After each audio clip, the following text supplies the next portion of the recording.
Nou vriende, goeiemôre, ons is die Here en ek dankbaar dat ons die nuwe dag en die nuwe week in sy naam kan begin. Wat voorreg om vanmôre weer stil te staan hier by die boek Spreuke, 'n baie besondere boek in die Bybel en mag die Here vir ons ryklik seën by die oordeenking van vanmôre.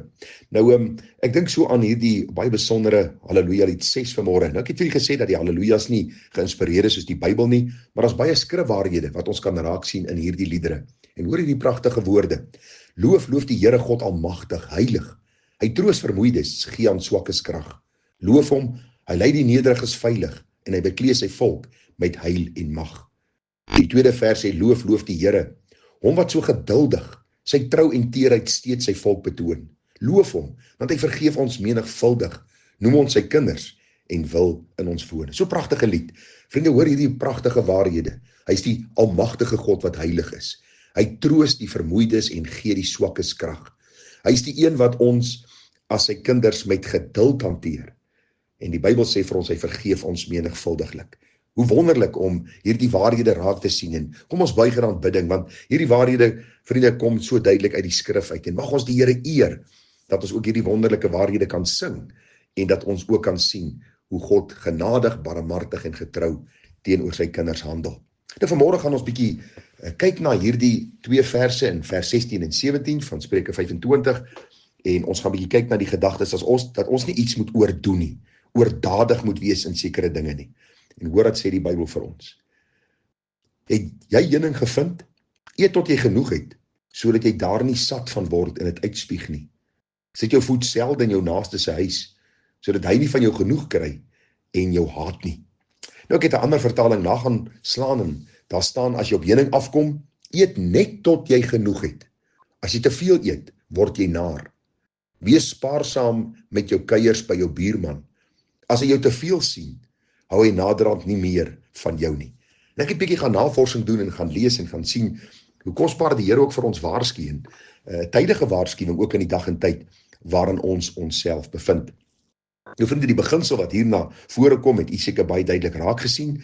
Die beginsel is moenie iets oordoen nie. Moenie jou ooreet nie. Moenie te veel by jou naaste se huis kom nie. Die ou mense het gesê, moenie die pap te dik aanmaak nie. Waarom nie? Want dit kan probleme vir jou veroorsaak, dit kan probleme vir jou naaste veroorsaak, dit kan probleme vir jou kerkmense veroorsaak, vir jou gesondheid, veral hierdie dinge, wanneer 'n mens oordadig is in dit wat jy doen.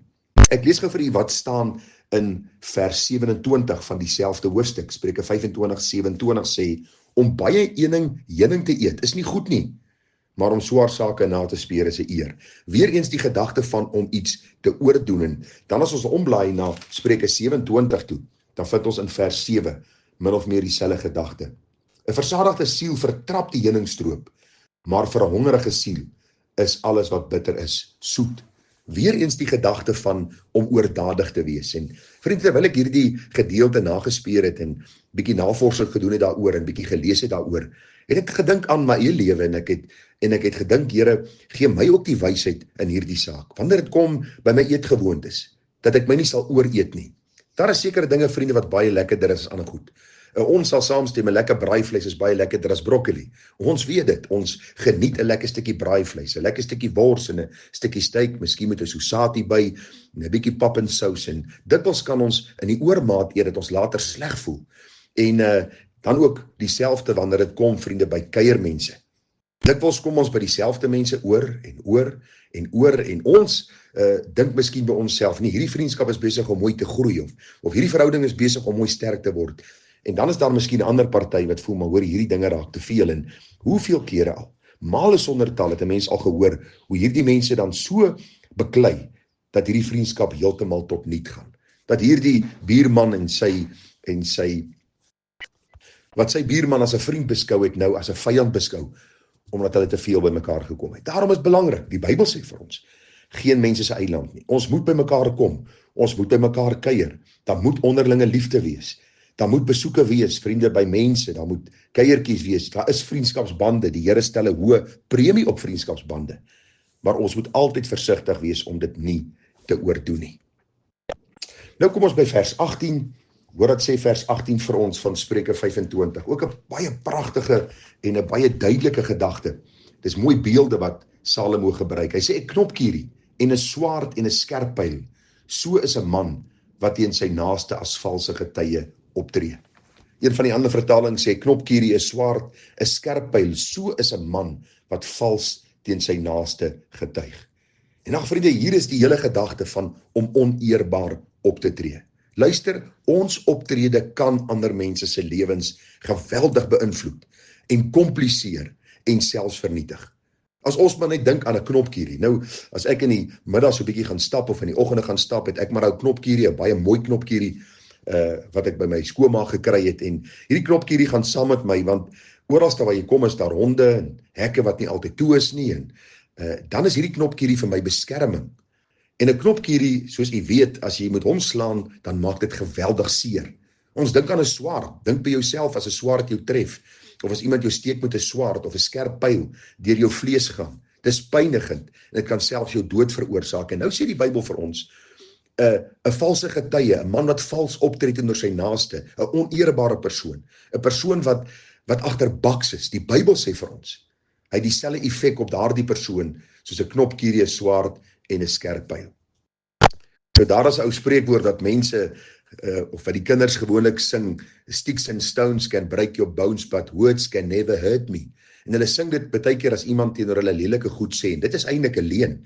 Want vriende, woorde kan baie keer seerder maak as wat 'n knopkierie, 'n swaard en 'n skerp pyl kan doen. Dit is so dat woorde mense krenk, mense seermaak, mense absoluut emosioneel raak, en daarom is my gebed dat u en ek eerbaar sal wees. Ag vriende, sê eerder iets goeds van iemand anders voor jy iets sleg van hom sê. Praat eerder mooi van hom voor jy van hom lelik praat.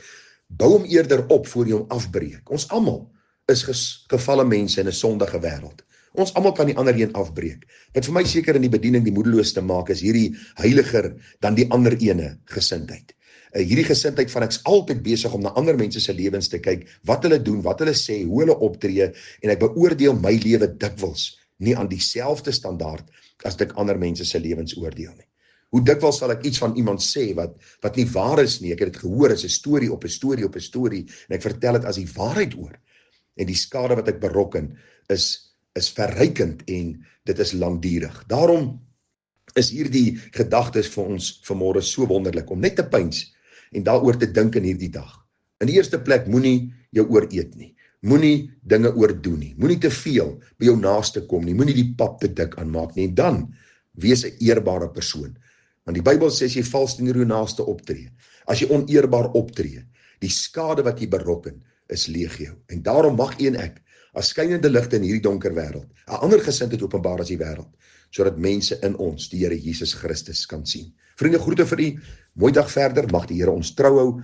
Mag hy ons oë gefestig hou op hom, die leidsman en volëinder van ons geloof. Seën vir u en 'n mooi dagie verder. Tada.